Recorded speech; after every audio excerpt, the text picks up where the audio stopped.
नमस्कार, आदाब। आप देख रहे हैं दरभंगा का विश्वसनीय web news channel Darbhanga live news.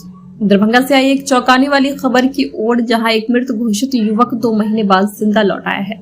इस घटना ने न सिर्फ प्रशासन को हैरानी में डाल दिया है, बल्कि परिजनों की भूमिका पर भी कई सवाल खड़े कर दिए हैं। दरभंगा जिले के मब्बी थाना क्षेत्र के सिमरा निहालपुर गांव के रहने वाले भोला कुमार राम, जिनका 8 फरवरी को अपहरण हो गया था, उन्हें परिजनों और पुलिस ने मृत मान लिया था। 26 फरवरी को रेलवे ट्रैक के पास घायल अवस्था में मिले एक युवक की मौत के बाद परिजनों ने उसकी पहचान भोला के रूप में की और अंतिम संस्कार भी कर दिया गया। सरकार की कल्याण योजना के तहत परिजनों को 4,25,000 रुपए का मुआवजा भी मिला, लेकिन 17 अप्रैल को भोला कुमार खुद दरभंगा व्यवहार न्यायालय में पेश हुए दस्तावेजों और अपने भाई के साथ। उन्होंने बताया कि उनका अपहरण कर नेपाल ले जाया गया था, जहां उन्हें बंदी बनाकर रखा गया। भोला कुमार के लौटने के बाद प्रशासन और पुलिस की कार्यशैली पर कई सवाल खड़े हो गए हैं। मृत घोषित युवक असल में कौन था? शव की गलत पहचान कैसे हो गई? आरोपी राहुल कुमार, जो फिलहाल न्यायिक हिरासत में है, उसे अब कैसे न्याय मिलेगा? सरकार द्वारा दिया गया मुआवजा कैसे वापस लिया जाएगा? माननीय विशेष न्यायाधीश SC/ST कोर्ट ने इस पूरे मामले की उच्च स्तरीय जांच के आदेश दिए हैं। यह मामला न केवल सिस्टम की लापरवाही को उजागर करता है, बल्कि हमारी न्याय व्यवस्था और मुआवजा नीति की पारदर्शिता पर भी एक गहरे सवाल खड़ा करता है। एक युवक का जिंदा लौट आना भले ही चमत्कार जैसा लगे, लेकिन इससे जुड़े सवालों का जवाब देना अब प्रशासन के लिए अनिवार्य हो गया है। आगे इस मामले की क्या दिशा होती है, हम आपको अपडेट देते रहेंगे। क्या हुआ है यहाँ पे ये लोग, हमारे पास कॉल आया था, हमारे पास केस आया था। हम केस देखने के लिए गए, बोला मर्डर हो गया। केस देखने जाते तो उसी में ये लोग रोड पे आग लगाया, और आग लगाने के बाद बोले भाई थाना की गाड़ी है, 112 की गाड़ी है। 112 की गाड़ी बोला जो आप लोग जाइए, हम थाना की गाड़ी को बुलाएंगे, रोड जाम करेंगे। हम लोग गाड़ी घुमा करके जैसे जा रहे थे, पीछे से पत्थर मार दिया और सीधा फोड़ा। पता चला कौन शीशा में पत्थर फेंका? सो नहीं सर, अभी लिख रहे हैं, नाम लिख रहे हैं। क्या नाम है आपका? मेरा नाम KD प्रसाद है। कहाँ पर यूनिवर्सिटी था। कौन 8 तारीख से? 8 फरवरी से मब्बी थाना में 2 तारीख को आवेदन दिए थे सर। कोई नहीं किया। मब्बी थाना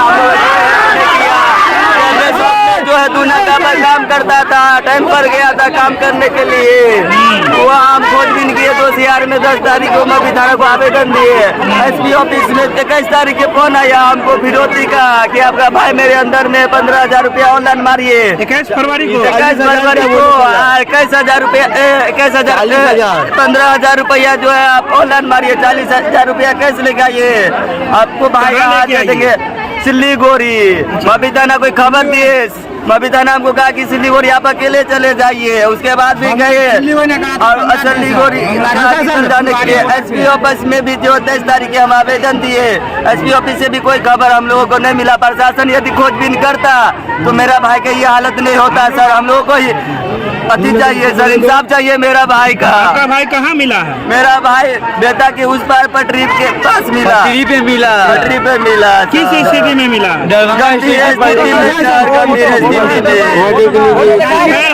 पैर हाथ पूरे काट के फेंक दिया हुआ है सर मेरे भाई का। पैसा का मांग कौन कर रहा था? अब क्या होगा सर, आप लोग इंसाफ दिलाइए मेरा भाई के। क्या नाम था? पैसा का मांग कौन कर रहा था?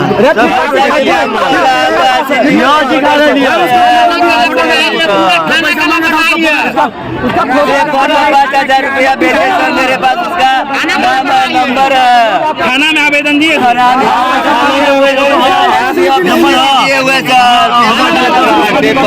लिख के हम आपका थाने वाले से हमको कोई मदद नहीं मिला सर।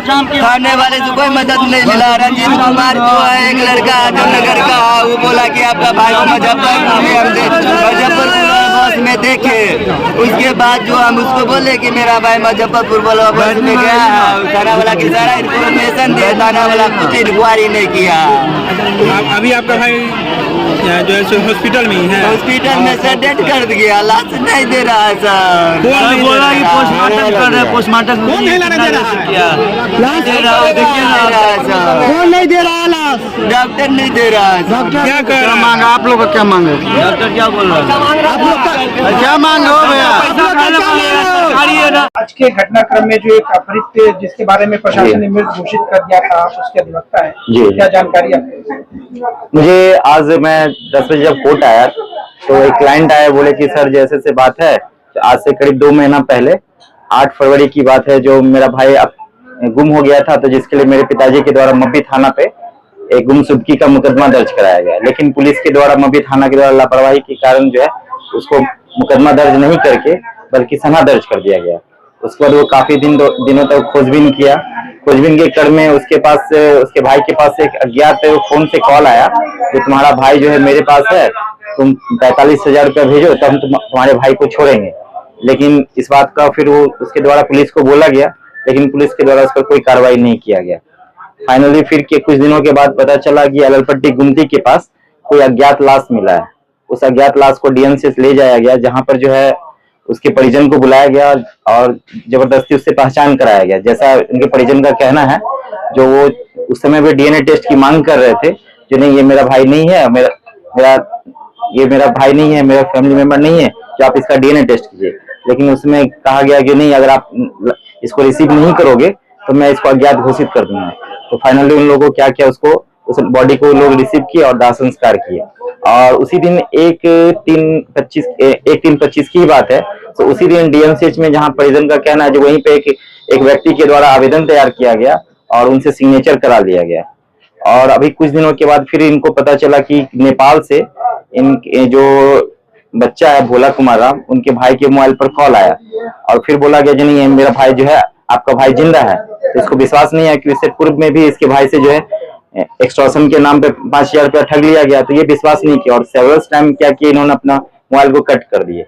फिर उधर से वीडियो कॉल करके इसके भाई को दिखाया गया, तभी लोगों को लगा, फिर ये पूछताछ की अपने भाई से, तब लगा जो नहीं मेरा ही भाई है। तो फिर ये लोग जो है नेपाल गए और नेपाल में एक जगह है, वहां पर जब वहां से लोग रिसीव करके लाए, पूछताछ करने के बाद लगा जो नहीं इन्हीं का भाई है।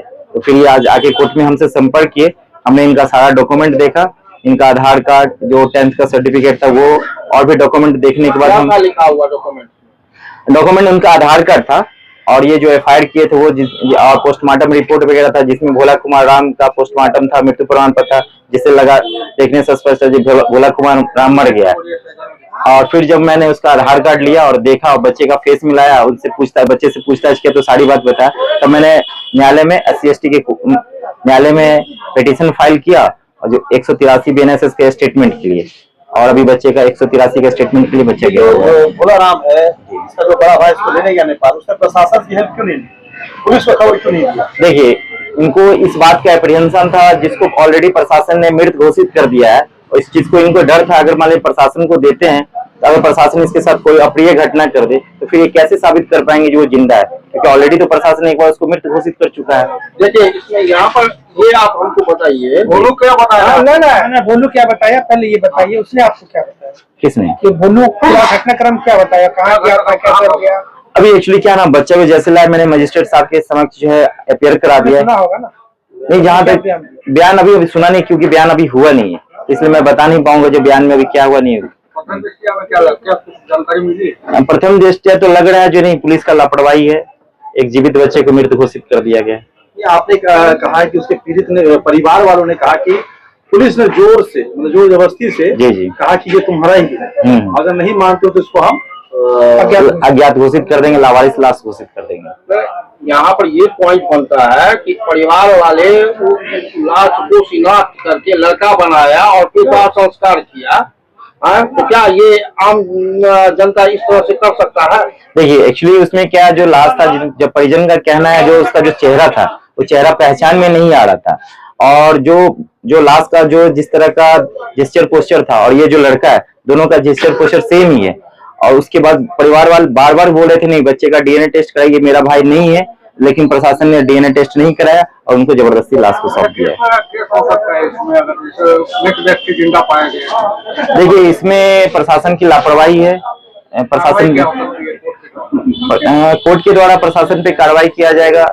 जो आपके द्वारा गलत व्यक्ति का जो आप लाश यहाँ पे कर दिए, आप उस व्यक्ति के बारे में सोचिए। जो आखिर किसी न किसी का तो पोस्टमार्टम हुआ है, प्रशासन यहाँ पे डिले करे। प्रशासन को इस बात का जांच करना चाहिए, आखिर वो बच्चा कौन है। कानून की दृष्टिकोण में गोलू राम का क्या हो सकता है, ये बताइए। अभी हम लोग तो ये साबित करने में है जो भोला कुमार राम जिंदा है, बस यही हम लोग न्याय का गुहार लगा रहे हैं। जो भाई भोला कुमार राम जिंदा है, उसे जिंदा कर दिया जाए। मेरा नाम मुकेश कुमार राय हुआ है। क्या नाम है? मुकेश कुमार राय।